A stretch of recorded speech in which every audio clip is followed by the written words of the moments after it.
time is now 7 p.m. I will call the Common Council meeting to order. Could we have roll call, please? Iverson, Schatzinger. Here. Anson. Here. Gallops. Here. Bernard. Here. Gotsky. Here. Sorensen. Here. Split. Here. We have quorum.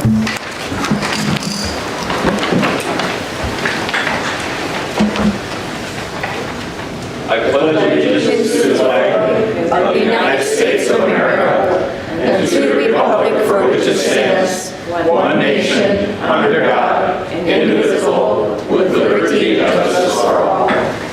Heavenly Father, I ask that you guide myself, my fellow council members, all the leaders in the city to bring us to truth, justice, stability in the region. Help us to guide us and guard us. In your name, amen. Amen.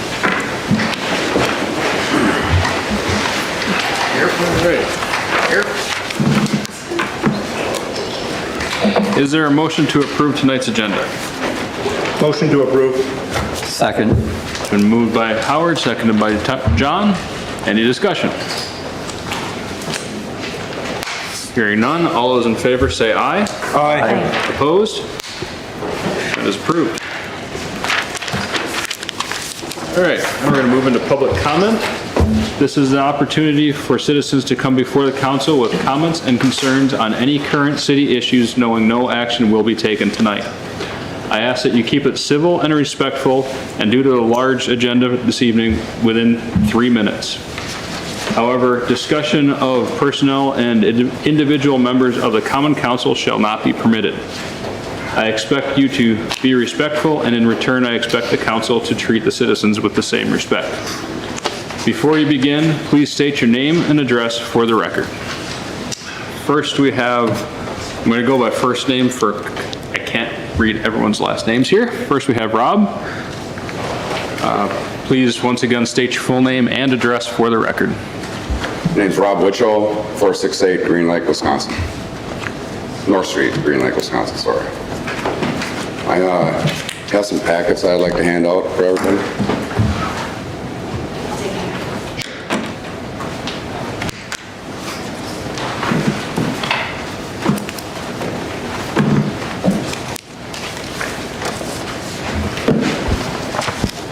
Go ahead. So good evening. It's like it's redacted. I was here 3 years ago in front of the Ripon Historical Society and then the City Council for improprieties and known improper handlings regarding a building mural. And now tonight I stand before you regarding improprieties regarding the Little White Schoolhouse. Tonight you will discover an important item in your agenda, a copy of the meeting minutes from last month's Historical Preservation Commission meeting.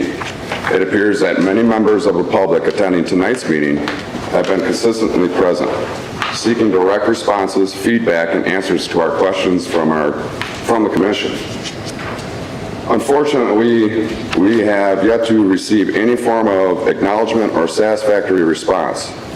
This raises concerns about the nature of the city's governing body, as it seems to operate like an exclusive club, leaving the public feeling excluded. Such disregard is unacceptable and needs to be rectified. The issues we are addressing seem to be reoccurring problems within the city of Ripon. We are expected to follow laws, ordinance, and procedures made by our elected officials, but it's uncanny that those same officials operate outside those very same parameters. It is disheartening that you as representatives have been repeating these offenses, which offends us as a public you are meant to serve. Although I may no longer reside in Ripon, this place remains my home. My mother and friends still live here. I hold a personal connection to its history. As a member of the public, I have been criticized for my fever in preserving our shared past, which predates us all. It is important to recognize that even 200 years ago from now, this history will remain significant, and people may refer to tonight's meeting in the same way as we discuss events from 1854. In fact, March 20th, 2024 will mark the 170th anniversary of the Little White Schoolhouse meeting. This information presented tonight is pertinent to everyone, especially those who genuinely care. I implore you to listen attentively and respond with honesty and transparency. I'd like to read just the first page of the packet that's presented for all of us to speak about tonight. This is from the September 7th of 2022 Historic Preservation Meeting. This is John Splitt, and I quote, "I don't know if anyone saw the paper tonight, but there are plans in the making to move the Little White Schoolhouse, and it will be moved down to West Fond du Lac Street." Rob, that's Thank you for your time.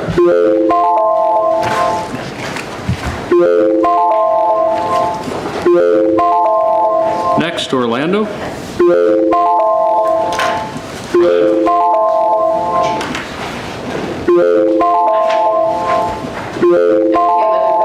I go second, please?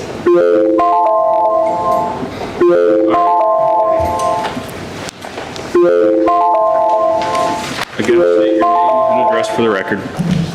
Caitlin, I live at N79 Street, and I own a house at 4 Washington Street. When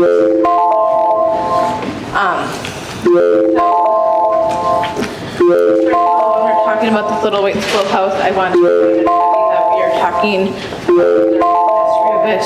This is not about what your current views on the are. This is about what happened almost 170 years ago. There were people from the Royal and Liberty parties that came together, united around the belief that slavery was wrong. We can disagree on many issues, but all of us can agree that slavery is indeed wrong. It is unfortunate that through the request, it was found out that there were several errors made or omissions made for the Historical Preservation Commission. There are 3 steps to be filed to change any item that has a historic significance. First is the application for significance of appropriateness needs to be filed. 1 month later, it needs to be reviewed, and then the city council approves it. If you look on your packet that we provided to you, on the top page, it is highlighted that there was no application for the certificate of appropriateness, and there was no certificate of appropriateness ever conducted or ever given for moving that Little White Schoolhouse. I sent an email this week to Adam Fontag regarding this. We had talked at the Historical Preservation Commission's meeting last week that a few of us felt that there should be a stop work order in place because of all of these violations that occurred. And so I asked him if that stop work order had been in place or not, and his response was no. I truly do appreciate the prompt response to me, Adam, but I find it kind of funny how you said, just with the general, thanks for reaching out regarding the Historic Preservation Commission meeting inquiry. Regarding the question of whether the stop work order has been issued, the answer is no. The move of the Little White Schoolhouse was not a violation of any city ordinance. The HPC, at the request of Ripon Chamber of Commerce, removed the proposed move of the LWSH. This was a general review and done in accordance with section 20.43.030 of the Historic Preservation Code. A certificate of appropriateness was not issued for the request and was not required because it was never a historic site.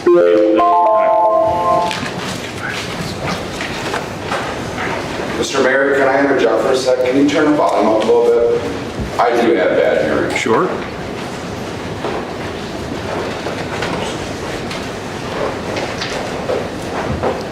Thank you. Orlando, would you like to go next? Or not? Please state your name and address for the record. Mike Dudzinski, N7911 Union Street, owner of 412 Washington Street. With my wife speaking before me, I just have a few questions for you. When did the city learn of the interpretation falling to the property record of designation So you're going to tell me that this property, the most historic property in the city of Ripon, is not a historic property, so we don't need to worry about it, right? It's not historic, okay? So how did we discover that it was improperly recorded? Who shared this information? Was Mr. Split aware of this information on September 7th, 2022? Was Ms. Grahn aware of this information? Why hasn't this information been shared with the public?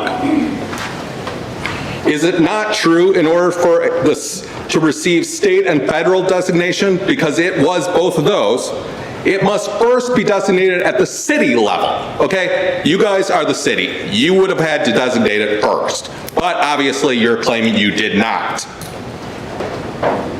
Understanding that you are under no obligation to comment or answer or take action tonight, what mechanism is in place for this body to officially comment on the statements and actually answer these questions that the others and myself, members of the community that you here serve, when do we get the answers to these? You guys seem to just ignore us. Why do things in the public do not go by the book, but we all have to follow the book? But you guys just are above the law? Is that what I'm reading? You're above the law. Do you consider this body to be honest? Open? Transparent? Obviously, you're none of these if this is the true case. You let them move it without any paperwork. Do you feel that the public considers this body to be open, honest, and transparent? Do you think the public trusts you? How does the historic preservation mean to this council? Why has so much of Ripon's history been destroyed for your personal gain of letting the Boys and Girls Club have the property? How much money does the Chamber of Commerce get each year from the city? If they make more than 50%, they are a laissez-faire government agency and have to follow the same rules you have to follow. And also, quick question, you did allow them to tear down the Republican House, but the building inspection was never signed by anyone, so that is not a legal document without a signature. Just letting you know. Thank you.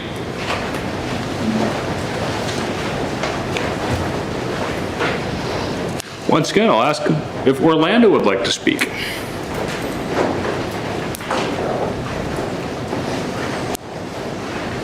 Good evening and God blessings to all. My name please is Orlando Rubio for Christian International Intelligence Report for U.S. Press Agency, and also I'm a resident for 827 Watson Street here in Ripon. And I just want to read something from Adam. Kayla, thanks for reaching out regarding the Historic Preservation Commission meeting inquiry. Regarding the question of whether a stop work order has been issued, the answer is no. The move of the Little White Schoolhouse was not a violation of any city ordinance. The HPC, at the request of the Ripon Chamber of Commerce, reviewed the proposed move of the Little White Schoolhouse. This was a general review, whatever that means. Please explain and describe. General review, and done in accordance with section 2443.030 of the Ripon Historic Preservation Code. A certificate of appropriateness was not issued for this request and was not required. The Little White Schoolhouse property was never properly designated, which I asked what this properly designated means to describe that descriptive adjective of what properly designated means. A locally historic site structured by the HPP as it failed to meet the recording requirements. Now, what recording requirements? To be a local designation? When I have here from the United States Department of the Interior, March 10, 2023, which you all have copies, I believe, saying, we have determined that the proposed location at 1074 West Fond du Lac Street is not appropriate. We do not approve the move, and the property will automatically delete it from the National Register if when moved. Meaning, we also have a copy from the City of Ripon, June 6, 2007, which you all have a copy, saying, corner of Blackburn and Blossom Street, Little White Schoolhouse. The following structures in the city of Ripon have been designated by the Ripon City Council and thus governed by the city ordinance number 2043. So, obviously the code of ethics has been violated. This improperly not justified is like opening a gateway to get away with things, not follow protocol like the Republican House, but I have to follow protocol in front of my house if I need to do a change or something. With a certificate of appropriateness and a building permit, which looks like it's not it's not needed, because you guys did something Time. that got away with the moving of the schoolhouse, losing the That designation. is your time. I rest my case. Thank you so much. Finally, we have Rebecca.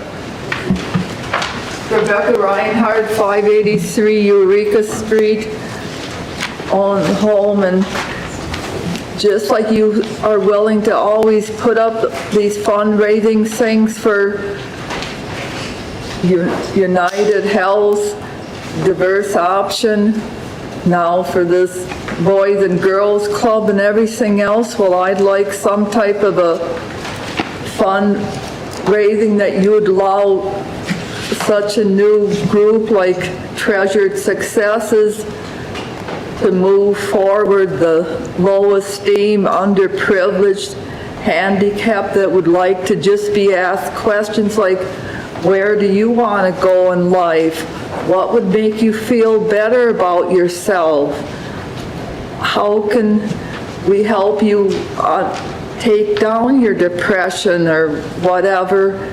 I've been epileptic since age 5, and who can talk as fast as I have changed to be, going from 2,900 to only 50 milligrams today, and I have all these successes. It's taught me how to talk to different people at different stages of life, that I can do stuff and what's to their ability. Why can't we open up a group like that here in the city that I could just help these type of people? I have written up a lot of different postings, and I'm trying to put them to a blog that I can help some of these people out. They can read on that, but I want to also talk to people individually and help out. Who else could stand up to helping these individuals? And don't tell me that I can't talk morality to people, because sometimes that's the only way a handicapped or underprivileged person can understand, is to have morality, to want to move up in life. That's what my goal is, what I'd like to do and help others achieve, so they can be a benefit to the city, just like I feel I'm being, wanting to be on the school board about this, but then if I could do it at a club that the city could help fundraise, I'll do it that way, one way or another. Help me help these people. Thank you. Thank you.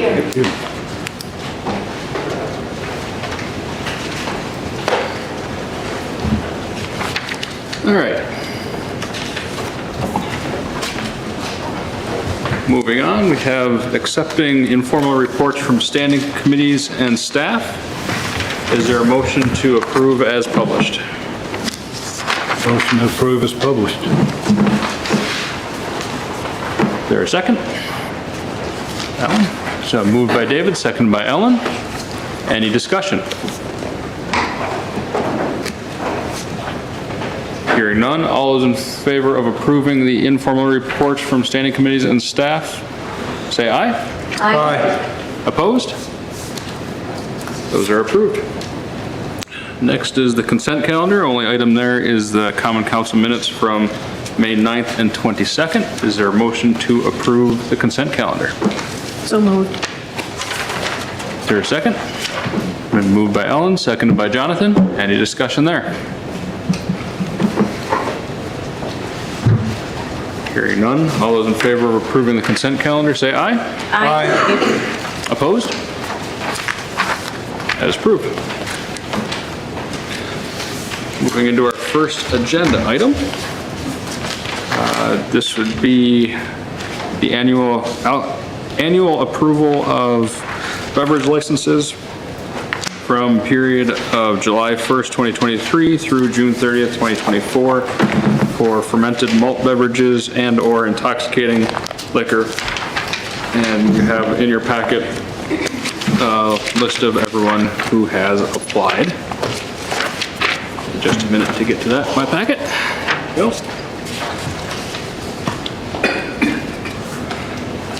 All right, there are quite a few there. Is there a motion to approve the list as published? Motion to approve the list is published. You want a second? Yeah, that's fine. Okay. Moved by David, seconded by Jonathan. Any questions or comments on that list or any individual item in that list? I have a question for the chief. Do you have any problems with any of these? I do have a question for Naomi on the Jay's Barbecue one, knowing that they own two buildings that are connected. Is there any issue if they were to sell the one that's listed on the, I know on the application both are listed, but on the agenda only one address is listed? And that is the building that they have up for sale? Yes. If they sell the building, is there an issue with the license? No. Okay, Because we have a available license. all right. So their license would then move to the 329, Or they apply for a or separate. they would apply for something, okay. Very good. A follow-up, Naomi, you just said there's an available one. Can you remind us how many are yet available in the city? I think there's two. I think there's two. If all of these are approved tonight, there'll still be two additional ones. Yes. Thanks. And that calculation is done by population, correct? And history. Any further questions or discussion? I just got one other quick question. So their current license, when they relinquish that license because of vacating the property, that does not become available, it's still effective until the next calendar year, or I should say, next cycle? Is that what you're saying? So you're saying if somebody actually gives up, if they sell the business, they give it up and walk Well, I away? won't say there's, like with, News, they're gonna be vacating that one property and going over to the other. And you said that they would have to reapply for a new license. For the new property. So is that kind of like put one license on hold? There is a special case with Knuth's because they don't have a liquor license. They have a beer and a wine license. Okay. And there's no limit on those. So there's transfers, there's other things that occur, and then Okay. at the time of sale of business, there's a lot of deals that occur that the sale of the property includes the transfer of a liquor license. So as a contingency of owning the property. So those get kind of hammered out during those transactions. Okay. So procedurally, it's surrendered and then applied for. Yep. Okay. And so the two go hand in glove. So if you own a business that had a liquor license, you're going to want to work with the prospective buyer and have the surrender coincide with the purchase. And it's for the footprint of the building. What we're approving in the next thing is extending the footprint for some for liquor and some for not. But it goes with the footprint of the actual physical building. Thank you for the clarification. Any other questions or comments? Hearing none, then all in favor of approving the annual alcohol beverage licenses as published, say aye. Aye. Opposed? Those are approved as published. Next is the applications to approve sidewalk cafes and/or outdoor service/beer garden licenses for the same license period.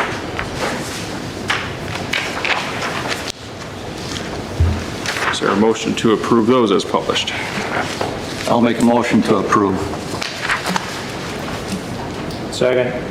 Been moved by John, seconded by Howard. Any discussion there? Mayor, I got a question on just the difference between outdoor service/beer garden and I'll just go right to like pastimes that has a fenced patio area, why they go for a sidewalk cafe, or, excuse me, yeah, a sidewalk cafe and not like an outdoor beer garden. I don't know if it was just, if they go hand in hand or if we really need to be exact. So the outdoor service garden, or outdoor service/beer garden and sidewalk cafes are all in one ordinance. Right. We do have two different forms to fill out, though. If you go to pastimes, they ask for a sidewalk cafe permit. And then if you go to Fox and Crow, they have, I gotta find it, they have application for sidewalk cafe and/or outdoor service. That was the old application that they used. They Okay. did it from our website. Okay. That answers that. Good. But with the old application, all the information is acceptable? Yes. So the new application then is just the sidewalk cafe permit application? Okay, and that handles, You can actually add that verbiage. What's not there like it was before, it's not a problem. If that makes it a little bit clearer in the process, I can. it doesn't matter to me, it's just, I just thought it was odd that somebody with a fenced-in area needed a sidewalk permit. Yeah, okay.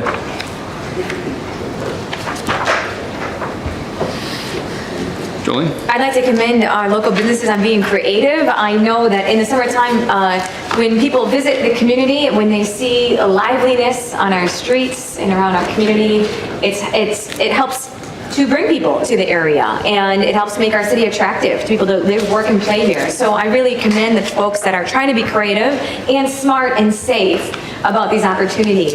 And that being said, can we remind folks, I know every year, we also just make sure that as much as we want people out on our sidewalks and being creative, we want to make sure that people with mobility issues, whether it's also, whether it's a wheelchair or whether it's a stroller, that they can pass through. Can we remind folks what the pathway requirements are, if we have that? Or maybe it can be discussed at our next meeting. In our current ordinance, there is nothing spelled out. However, standard ADA would allow for 3 to 5 feet of clear space for wheelchairs or strollers or other items like that. When we first set this up, we had spoken about a 5-foot wide pedestrian pathway from the curb in. And I've noticed in the last several years that a lot of the proprietors are pushing that out farther and farther, and that's the biggest complaint I get about this. They like it down there, but it's heck to get walking through on some of those, and people with wheelchairs. Yeah. So we really need to set in stone, like we had discussed, that dimension, and then it needs to be enforced. So currently, we're just going to ask our business owners to be very considerate of this situation, and as a council, we should revisit this and set the number and get the proper verbiage at a future time, but that wouldn't be on tonight's agenda. Sounds good. Any further questions or comments on the sidewalk cafe permit? Hearing none, all those in favor of approving sidewalk cafe and/or outdoor business, or outdoor service beer garden licenses, say aye. Aye. Opposed? Those are approved. Let's see here. Next up, we have a temporary Class B, or both types, license application for Ripon Fest. outdoor container entertainment event permit application. We have a couple from Ripon Fest, if you'd like to step forward, if the council has any questions. First off, I'll entertain, is there any motion to approve this application? I'll move to approve. I'll second it. Moved by Jonathan, seconded by Jolene. Do you want to just give an overview comparing to what you're planning this year from last year? There's really not much of a difference from this year to last year. The only big difference would be we're extending into Friday night with the new carnival that we have coming to town. And Friday night, we only have a DJ, so we don't compete with the Village Green. And we're looking to extend the beverage tent from 4 to 10 for Friday night. Would be the only big difference between last year and this year. I have a question. Yes. Everything looks really good. Can you remind me, are you selling soda and water in the same area you're selling alcohol? Yes, but we have it at 21 and, yes, yep. So kids can come in from the side. Okay, that's the best practice, thank you. Any other questions for them? Or comments or discussion? As we ask every year, you know, with Chief, you know, if there was any issues that we should consider, he should have said no, so. Nice job on, I personally was out there last year and I saw the wristbanding being done, and I think sort of a separate kiosk, right? And it seemed to be that it was well marked. Nice job. Thank you. Thank you very much. Thank you. Any further questions or comments? Hearing none, all those in favor of approving the temporary Class B license application and outdoor open container entertainment event permit application, say aye. Aye. Opposed? They're approved. All right. Switch the monitors here for you. Yep. All right, our next item is to review and approve a bid for the State Street reconstruction project.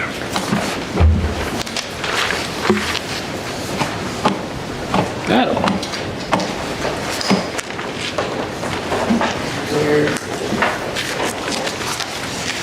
All right, in your packets are a few items here consecutively regarding bids for 2023 capital projects. The first one here is State Street project. Dan from MSA is here. So we had your bid tally in your packets for all of the projects, as well as I handed out a summary of recommendations from staff regarding the bids. So the first project that was bid out was the State Street reconstruction. Here's the plan set. It takes on the section from Union Street up to West Street, including replacing a bridge. We will be replacing this project sort of moved, as Dan can attest to, from more of a bridge and reconstruction up to a full reconstruction, including water, wastewater, and storm sewer on the project.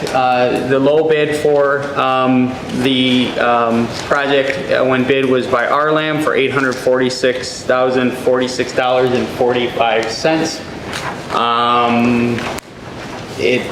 If you want to describe the project, do you have any questions regarding specifics of the project? Happy to answer them. But pretty much a full reconstruct. You can see the bid. A large component of the bid was driven up by the replacement of the bridge. About half of the overall project cost. So on your packet that I handed out, there's a total funding summary where general fund would step in, then sanitary and water would kick in a component as well to make up the total. The recommendation would be to move this project forward and complete the reconstruction of State Street by accepting the low bid and providing a notice of proceed to RLAM. Trying to get to a map, sorry.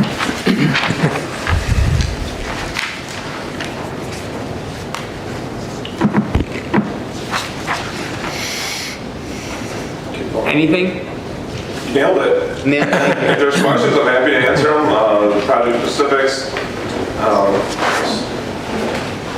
go up there once I need it. Yeah, so I mean, two here, like, for example, we'll be keeping the path to the cemetery area. We're keeping the west side of the street reconstruct as more of a rural setting with no curb and gutter, no water or wastewater that way. So the reconstruct ends with water and sewer at around this point, just to the east of the bridge. Yeah, we did inspections of the bridge for several years. It needs to come out. Due to safety concerns, we are proposing a dual 4x8 box culvert that would be in place of the bridge. So it will be a little bit different. Down by there is a pedestrian bridge down towards the cemetery on the south side of the road that will be removed. There will still be sidewalk that will actually go. It'll be consistent until you get to the cross culvert, the box culvert, and then the sidewalk will actually go up and over the culvert. It'll be tight to the curb for probably, I don't know exactly how far it is, 25 feet. There'll be a fence on the back side of it so that nobody can fall off the edge of the box culvert or anything like that. So we've taken the necessary safety precautions, but due to hydraulics, it was best to take out that pedestrian bridge. So DNR does not like to see a bridge, a small opening, and then another large structure. So that's probably will be the biggest change. Due to all the utilities, the east side became a full reconstruct. The west side essentially will be getting new pavement similar to other projects that we've done, where the existing asphalt is pulverized basically into gravel, regraded, and then repaved. John, did you have a question? Yeah, is there any cost to the landowners, like an assessment at all? No planned special assessments. Okay. And then, do you think we could do something besides a 5-foot-high chain link fence? Could we do a railing instead of a fence? To make it just aesthetically more. You certainly could. A chain link fence, I apologize, I don't know what the exact number was for that. $3,200. So I don't remember what let me look real quick, I apologize, I don't have it memorized. So 32 lineal feet at $135 a foot. If you put a railing in there, we looked at some sort of decorative railing or something like, something a little nicer, you're probably looking at 2 to 3 times that cost. So it was a cost savings measure, so we certainly could look at it. But essentially, the way that this project the scope of this project had grown, and essentially that provides the safety that's required. But if it's a preference of the city, we can certainly look at that. But I put in railings or decorative railings type, and they can be upwards of $300 to $400 a foot. So you could be looking at $10,000 more on the project. Now, may not sound like a lot in the grand scheme of things of 800 some thousand, but I guess that's kind of where I guess it was never really discussed. It was kind of talked about trying to not continue to grow the scope of the project. So that's why the 5-foot fence was considered. If you want to see something else, it's basically a custom fabrication at this point. So. I think we had that discussion once for the Mill Pond Dam, fence versus no fence.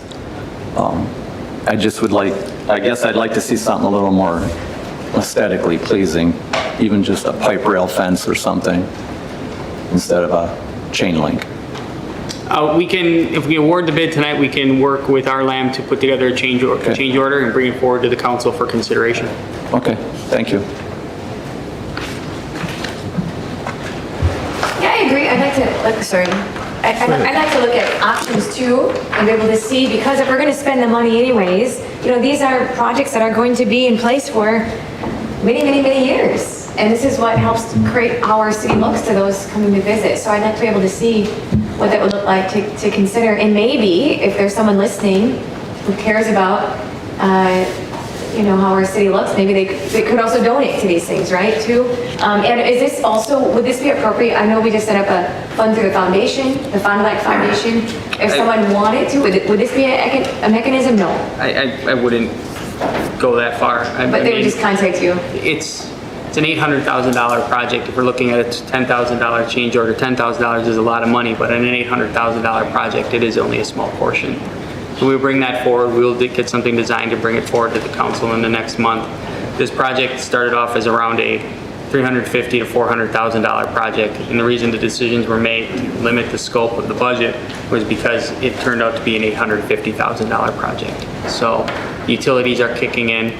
So if the council direction is to provide a change order, we will bring that forward. If I may, the other thing that I would consider is timing of getting those materials right now. A 5-foot fence is much more readily available than a custom fabricated railing. So there may be something that is required temporarily. I don't know the exact contractor's schedule at this time. So, I mean, to do that, that would also be probably a question. It'd probably be cost and timing that we should probably get from the contractor, so. David? The contractor, that RLAM, are you comfortable with them? I mean, we're doing a bridge also. It's not just some kind of overlay. Are you good with that company? Yeah, they have several subcontractors that I've worked with in the past. Obviously, RLAM is local. You know, they're pretty much a stone's throw from the project. I've worked with them on several other projects. You know, I guess it comes down to, you know, ultimately, typically the city has a representative from MSA to make sure that the plans and specs are being followed. We've done that in the past. It's not something that Adam and I have, or the city staff have directly discussed yet because we're waiting to see what was awarded. But that is also another reason why, you know, we have staff that are out during construction to make sure that it is built per the plans and specifications. So. Good. But I've worked with them on several projects, so. You're content with them? Yep. I mean, they're not a problem. All right, thank you. Assuming that the project gets approved tonight, when would we anticipate the start? We'd have notice of award. We then get contract signed. And then goal would be to get this done this year yet. There are some complications just being at a wetland, so I think June, we can't start in June. It'd be a July, August, September project, likely. There is some information required for permitting from the contractor to DNR. So I have it all basically ready to go. But you know, for their means and methods, we try not to describe it too much. But as Adam said, there is waterway and wetlands that are being impacted by this, obviously. So there is some permitting. I wouldn't expect this. The contracts will likely be done maybe early July, so you'd say the 4th of July. There's no way that they would start before then. So you're probably talking an August, September type of construction time frame. Again, that's just kind of off the cuff, how things I would expect to go, so. Okay, so then with the bridge in the disarray that it's in, do we have additional weight restrictions for the bridge, or are we good to go with the current weight restrictions that's on the current bridge until it can be replaced? We're fine at this point. We haven't closed the bridge. There's been inspections. The last inspection said you have 2 years to replace it. So the inspection was done last year. We'll be replacing it this year. So. Okay. Ellen? We're okay with the wetlands. We didn't have to designate additional wetland property, so we're cool. Correct, Okay. correct. I've talked to DNR about that. Either way, it's part of the permitting process, and if you're under 10,000 square feet, it's a general permit, and once you get over the 10,000 square feet, that's where you start getting into individual permits and the mitigation like you're talking. Okay, So thank you. it should be very minimal wetland disturbance, Okay. if any. The utilities are just going to go just to the west of the bridge and stop? They'll stop just east of the bridge. Yeah, just east. Oh, just Sorry, yeah. east of the bridge, they'll stop, then it won't go across the bridge. We had talked about extending them up, but that would have turned it into a north of $1 million project, Okay. and there are no utilities up there at this current. And there's no housing or any? There's no yeah. plan to do it. We'll Okay. loop it over another direction if we loop it. So. Okay. Would anyone like to make a motion to approve the bid? I make a motion that we approve the bid for RLAM in the amount of $846,045.45. I'll second. Been moved by Ellen, seconded by John. Any further discussion? Can we amend that to add the options for railing? No, No? I won't entertain that as a friendly amendment. Okay. We'll do it as a change order.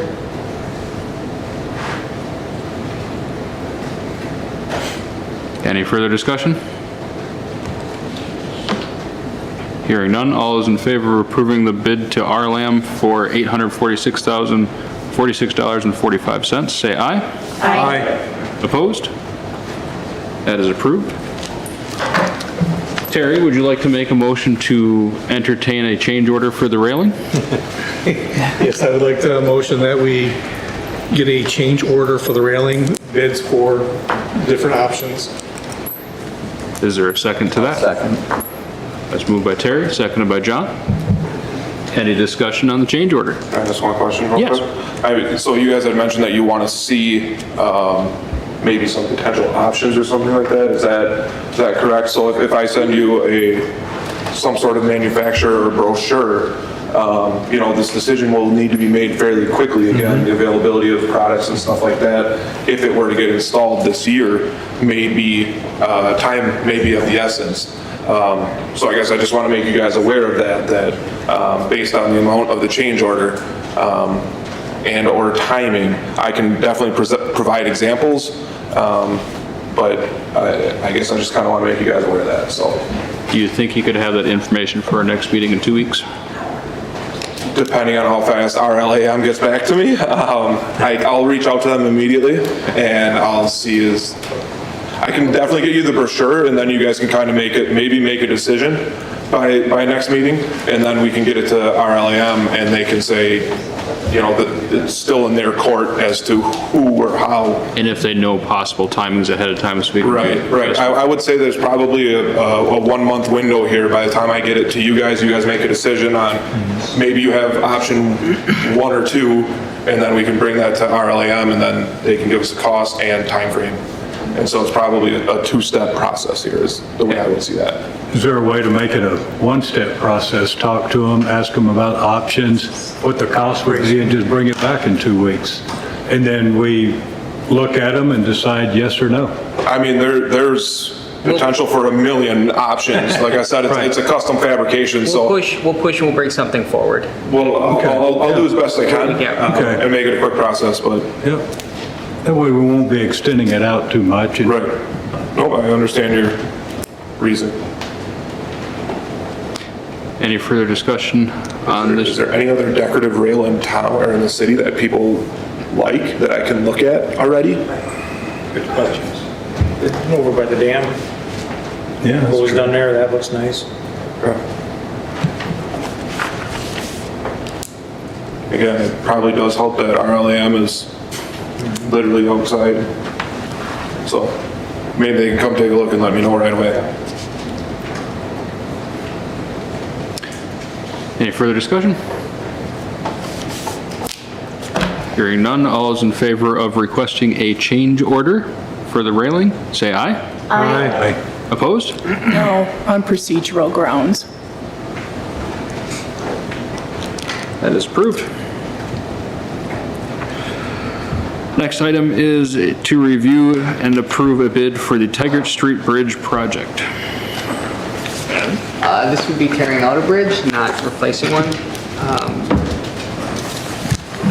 So Tigert Street Bridge has failed. It's been closed for many years now. Everybody kind of knows where it is located. So the base bid, low bid for the project to remove it and to essentially, this is kind of the current condition, to take it out and rip wrap some of the areas around, take out some of the retaining walls. The low bid was from Egbert Excavating for $210,000.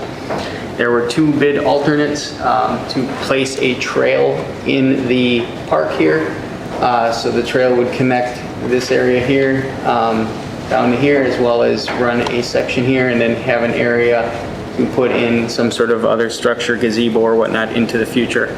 Staff recommends that we accept the base bid for $210,000, as well as alternate 2 asphalt trail for $52,000, for a total of $262,627.50 to complete this project.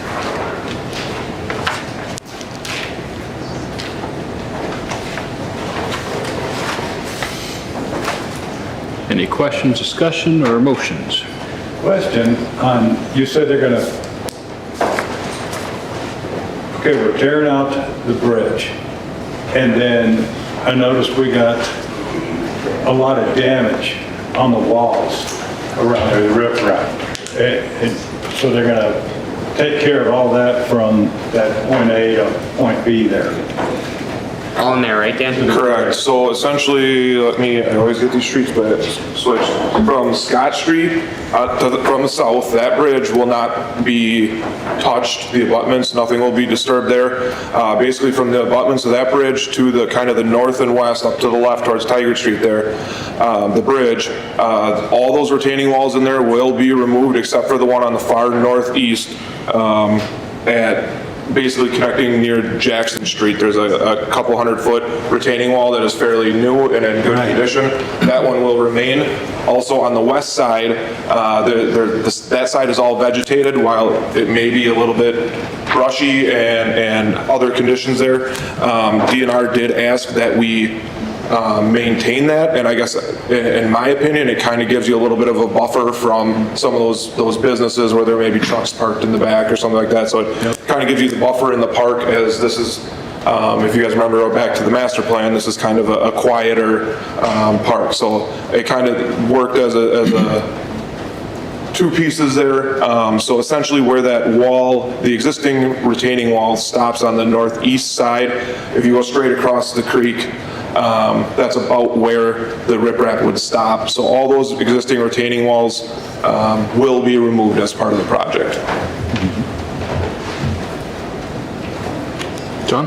How far back are you gonna have to like grade from the creek? I mean, there's probably a 8-foot drop in some spots. Right, so essentially the creek bottom is actually probably getting a little bit narrower, but the way that everything's sloped is basically at a 2-to-1, so it provides, right now the Tiger Street Bridge is a huge bottleneck.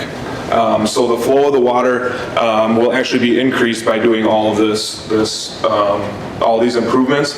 The grading will not go significantly further than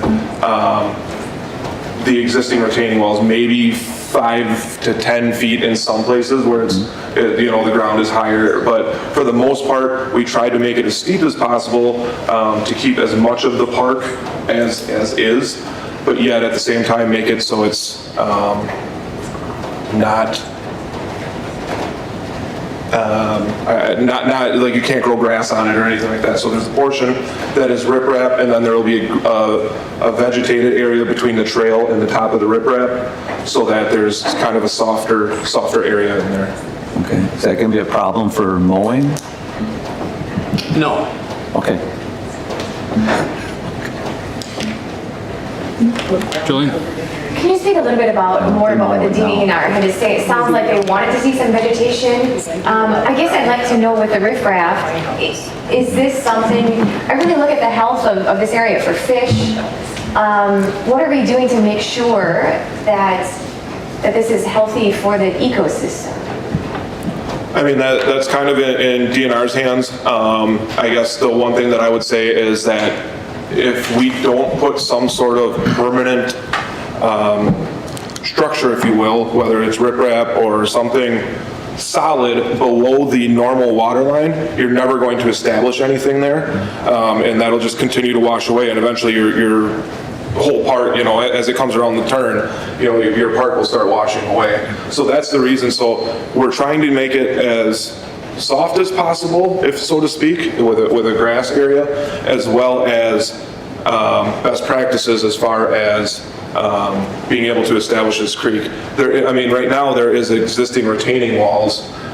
The water should be As I said, the flow through here will be improved due to the bottleneck of the Tiger Street Bridge. So as far as, the ecosystem and fish being able to navigate through here, there should not be any complications as far as changes to fish or wildlife. So. Whether you thought about that. And I know when we talked about this earlier, we had said that we were going to look at places for people to sit, even as we talk about even fishing, right?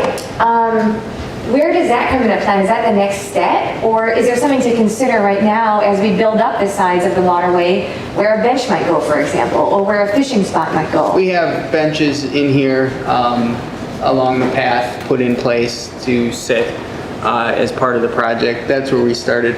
We didn't put any water access, mostly for cost reasons and just safety reasons. So it's not necessarily an area that there are a ton of fish or anything of that nature.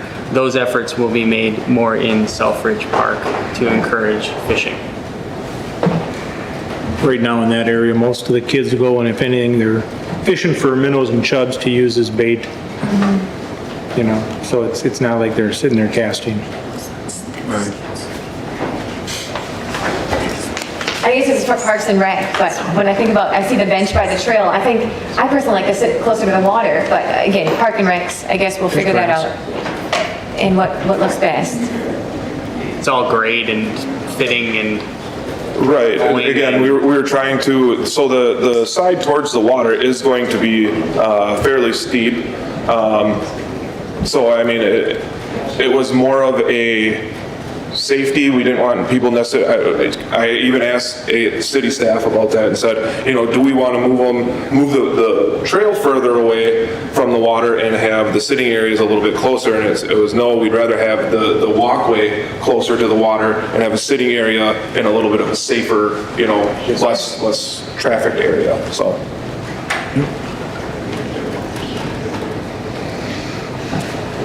I'll make a motion to approve Egbert Excavating for the Tigert Street Bridge project using alternate 2 with the asphalt trail for a total of $262,627.50. I'll second it. Motion's made by David, seconded by Howard. Any discussion?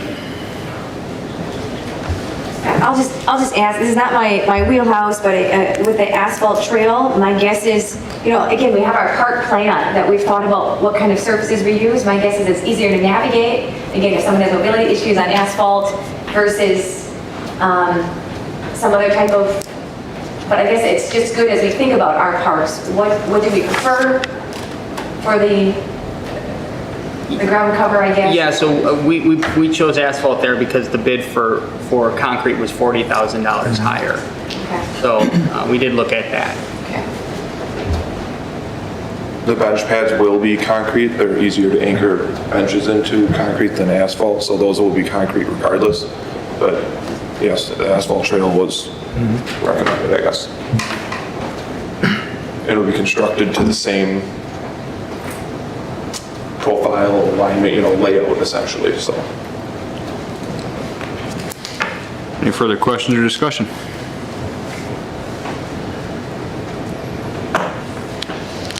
Hearing none, all those in favor of approving the bid from Egbert Excavating, including alternate 2 for $262,627.50, say aye. Aye. Opposed? That is approved. One more bid to review and approve is for Murray Park Trail Project. Adam. So this is a continuation of last year's Senior Activity Center Trailhead project. We bid out a couple different phases here. So the first phase, bid 1, the base bid for $56,295 was asphalting the area in yellow. So what was just done in the park, taking it and asphalting it with 3 inches of asphalt. So we recommend that that be completed. In addition to that, there's an alternate 1 and 2 installing a trail through Murray Park in kind of where there's an existing gravel trail that's been open, connecting everything nicely back to the senior activity center. So this was designed out last year as part of the project, and we did not do this portion last year. So cutting that in and just putting it as stone would be $96,742.70. And then to pave that would be $28,594. The low bid is Northeast Asphalt. It's our recommendation that we move forward with the entire scope of this project and complete the Murray Park Trail with asphalt through the entire trail. I move that we approve the bid from, what was the company again? Northeast Asphalt. Northeast Asphalt for $181,631.70 to complete the Murray Park Trail project. I will second. Been moved by Alan, seconded by David. Any discussion? John? I have a question on the bids where it says mobilization, bonds, and insurance. Northeast Asphalt is like $1,600. RLAM is $20,500. Why is there, I mean, is it just different companies, different amounts? It's essentially, That's a lot. I mean, that's... it is. That is a significant difference, and that's a very good question. It's essentially how the contractor decides to bid the project. Where do they want to make their profit? So you can look at any of these bids, and not a single one of them is identical. Right. So essentially with that, RLM may have been looking at getting more of their money up front on that bid item, whereas I'm guessing some of their other bid items per foot are lower. So there's not an exact science to it. It's kind of how a contractor likes to make their money, essentially. And it very well may Northeast Asphalt may be involved in every single one of these projects as a sub. So they may already be in town. So this is just extra. I gotcha, yeah.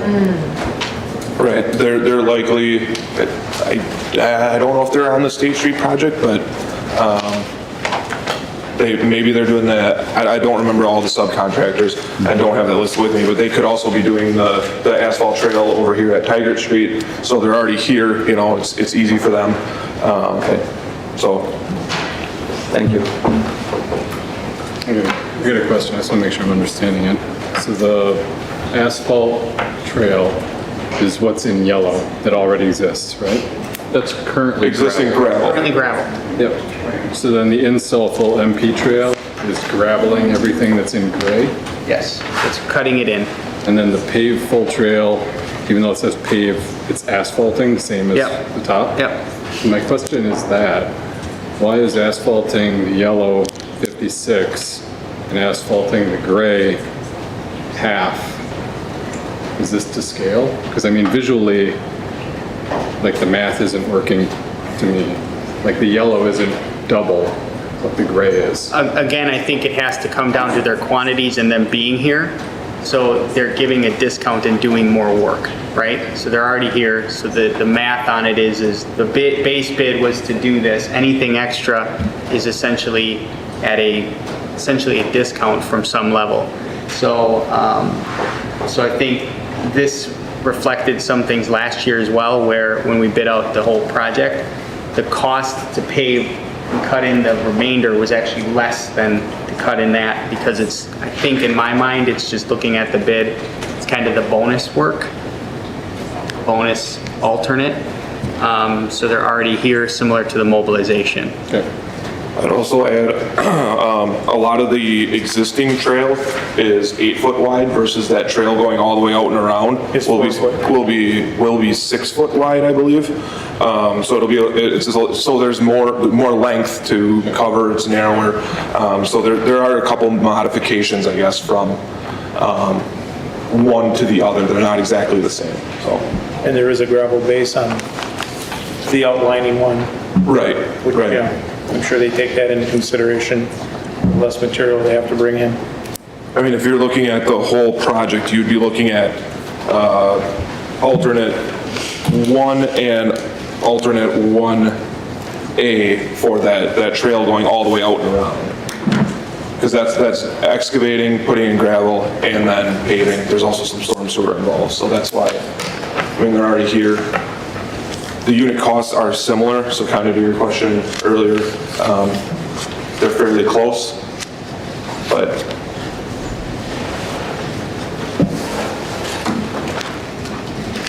Any further discussion?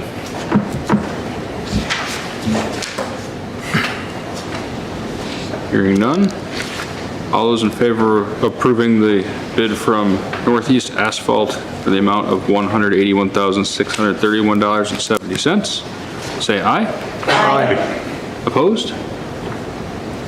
That is approved. All right, next we have to review approved bid for miscellaneous concrete and asphalt patching. We're just recommending no award at this time.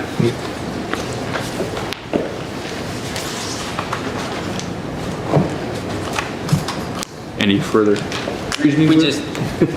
We've been talking with Alan, some of the costs came in a little bit higher, so we have to kind of reevaluate there. If we want to bring something forward, we will do it in the next couple months because the bids are good for 60 days. But the projects we just approved from a budgetary standpoint and an impact standpoint were paramount to the remaining bid for the miscellaneous asphalt and concrete.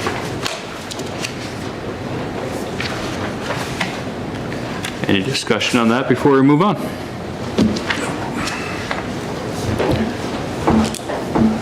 Very good. Thank you for coming in. Thank you. All right. Hey, question, since that's an action item, should we not vote to not do it? We could just Or- completely ignore it and not have a motion and move Okay. on. If you'd like to. No, but knowing's good. Like I said, we may be bringing it back. We may be.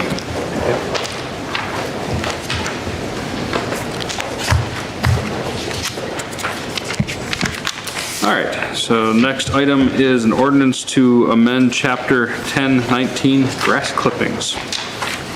Adam. We're just essentially amending an ordinance to add the prohibiting lawn mowing and grass clippings to leave grass clippings on sidewalks. There was in streets, so we're just adding sidewalks. There's a little explanation there, but pretty self-explanatory, I would hope. It's just was something we noticed. I move that we adopt the ordinance to amend Chapter 1019 of the Municipal Code. I'll second it. Been moved by Ellen, seconded by Jolene. Any discussion? Eric? I understand the reasoning behind taking care of grass clippings as a whole. I mean, it's a nice courteous thing to do. It makes the city look nice and so forth.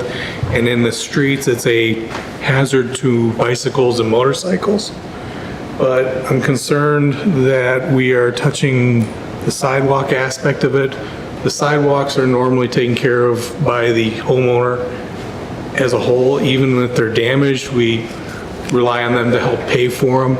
If a person was to injure themselves, it's usually covered by the homeowner's insurance, et cetera, et cetera. So I'm kind of curious why we are, trying to do this. This seems like, almost like a homeowners association type ruling. There are a couple aspects to respond to that. First one is another reason we don't allow grass clippings on the street and therefore the sidewalks, because water can push it into the street. We are in the watershed for Green Lake and that does contaminate the watershed to Green Lake. Another aspect is the sidewalks are city property, so that it's well within our jurisdiction to enforce this. The homeowners do pay a portion to replace sidewalks, but that is due to other city ordinance as well. It is a safety issue. I already cleaned the grass clippings off my sidewalk because there are a lot of small children in my neighborhood who ride bikes, and if that stuff is wet, they can easily slide and fall just like in the street. I don't put any grass clippings in the street for the same reason, for motorcycle safety and cyclist safety. To me, it's a safety issue. There is the Green Lake watershed. Yes, that is bigger than all of us, but predominantly for me, it's a safety issue for pedestrians. So, coming from, like, I always sweep my sidewalk, all of our neighbors sweep our sidewalks, but I would actually agree, it's funny you said the homeowners association, because when I read it, actually, that was kind of what jumped out at me, that it read kind of like an HOA, so I do disagree with it, and this is from somebody that does care about the watershed and sweeps his sidewalk routinely, so. What exactly are we adding here? Sidewalks. Sidewalks. So just, It's literally adding sidewalks. Sidewalks. And clarifying. so it's 1019.010? Yeah, and that section would be adding or sidewalk.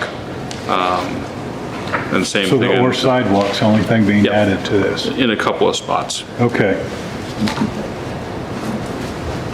All right, I'm good with that. Jolene? Just a point that you probably saw already under 010, if you read that sentence, accumulating on any, it's supposed to say public street. I'm sure you'll fix that. Currently, right now, it doesn't say public street. Yeah, needs an L. And then I just want to say too, for me, I think that, this city would not be what it is without Green Lake. Brings a lot of people into the area. And for me, I do think even, if this should be an HOA rather than here, I mean, we're in a unique part of this state, and if we don't take care of, I do know that it takes, I believe I should ask, Stephanie of the Green Lake Association, but 20 years for a drop of water to cycle through, so that means a contaminated drop of water, or contaminant 20 years. And I just think this is just too much of a gem in this area, and just like we take care of the leaves, we don't put them on the roadway to add phosphorus to the waterway. I really think that in addition to safety, we have to be aware of our location in the state of Wisconsin and how we as a city benefit from having healthy water, including a healthy Green Lake.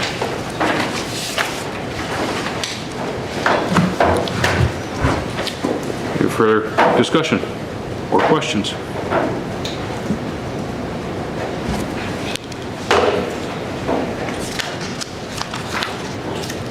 One last time, any further discussion or questions? Have a roll call vote, please. Schatzinger, Yes. Hanson, Yes. Gallops, Yes. Bernert, Yes. Kratzky, No. Sorensen, Yes. Split, Yes. motion carries. Thank you. All right, moving on to project updates and staff reports. Public Works.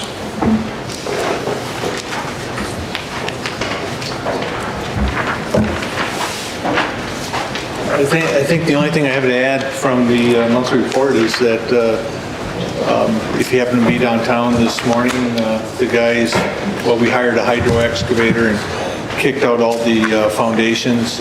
We intend to, pending delivery of concrete, pour all the foundations for the ornamental signposts in the downtown area. So. You confuse a lot of drivers this morning at the four-way stop by Jay's. They're probably looking at the massive piece of machinery that was brought in to do that, so. Other than that, if you have any questions. Can I just want to publicly thank you. The last meeting, I had brought up my concern about the ADA compliance of the sidewalk in my district, about, the grade, Yep. right? And you had followed up with that and let me know, and I just want to publicly thank you for Thank you. following up on that and taking care of our community. Very good, thank you. Thank you, Alan. Water, wastewater? Huh? PD? Mr. Clerk? No. Okay. Adam, I would like you to expound on your report here on the employee handbook. Oh, well, yes, there's a few things we have in my report. So one of the big things, obviously, is calling attention to the new employee handbook that is in full effect now, has been approved last meeting, and the things that, the incredible positives that were put in place. I think there's an opportunity to talk about that publicly. So we have paid maternity, paternity adoption leave, telecommuting, tuition reimbursement, CDL reimbursement, service club benefit, retirement health savings plan, for sick leave.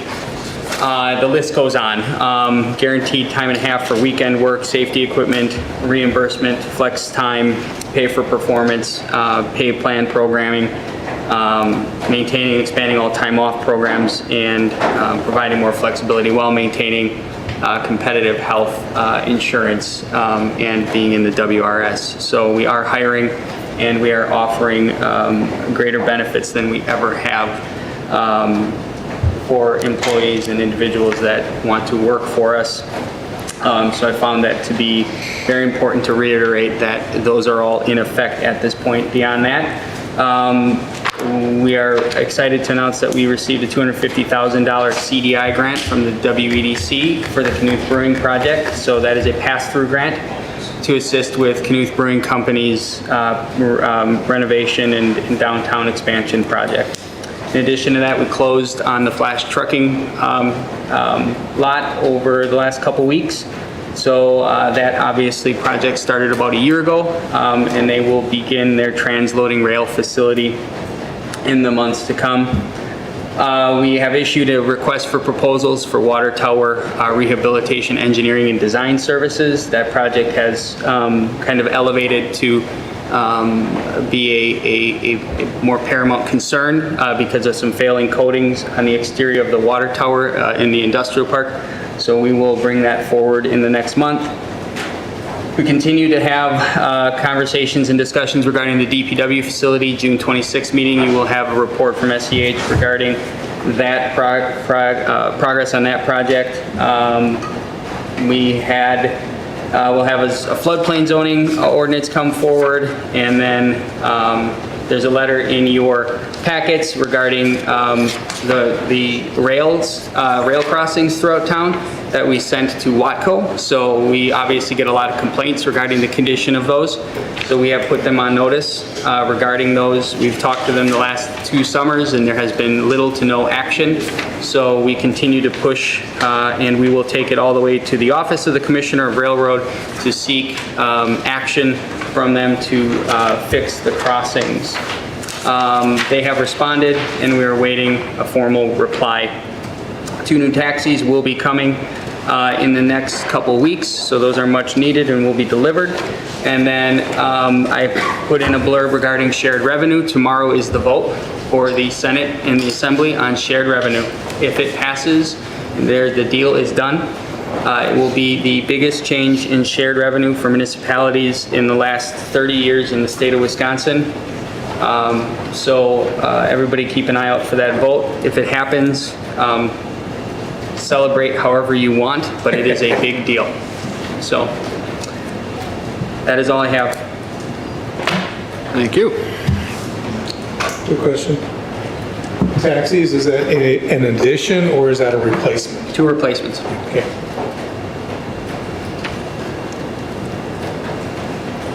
Any further questions for Adam? Oh, okay. I do not have any appointments this evening. Any future agenda items or comments from council? Got maybe a request for maybe a quasi future agenda item. I don't know if maybe Rebecca, maybe you'd be willing to come next time and have a little more than 3 minutes to talk a little about the organization you mentioned. Yes. You know, not signing us up for anything, but just to at least get the word out and hear more about it, because I've never heard about it, so if you'd be up for that. Yes. Orlando has known I've been working on this. That's all right, too. Okay.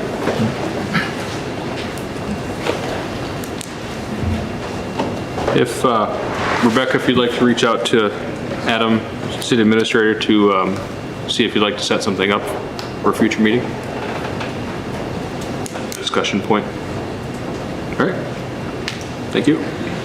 By Billy? what some of the stuff she said, I heard her mention ADA, American Disability Act. I take it she'd have an interest in what I'm wanting to do, serve the others to get to speak their feeling out that sometimes the parents, they just look to the good security of the person, but then they don't really ask them what do they want changed in themselves. I want them to feel they can achieve something if they just speak their mind and they feel someone really wants to care for them and just be the helping service I want to be.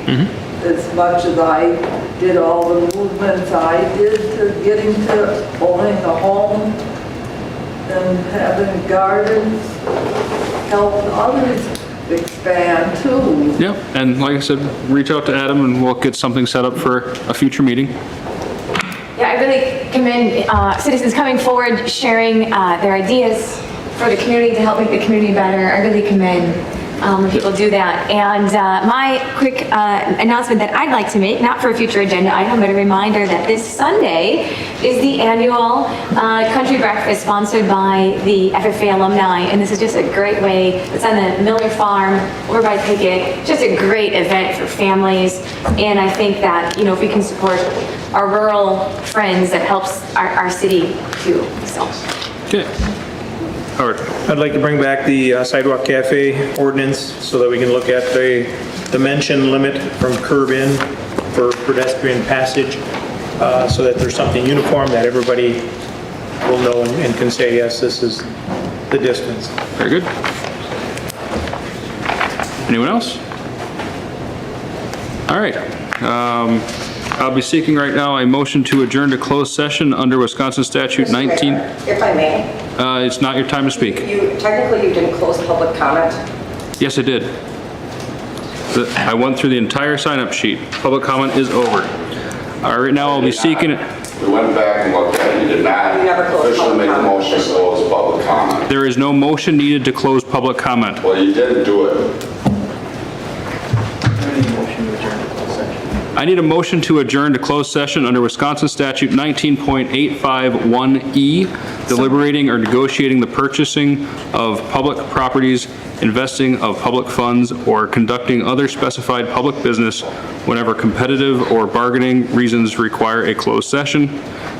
The topic will be offer to purchase and development agreement for a city-owned 6.5 acre parcel in Sanmar Village development. So moved. What he said.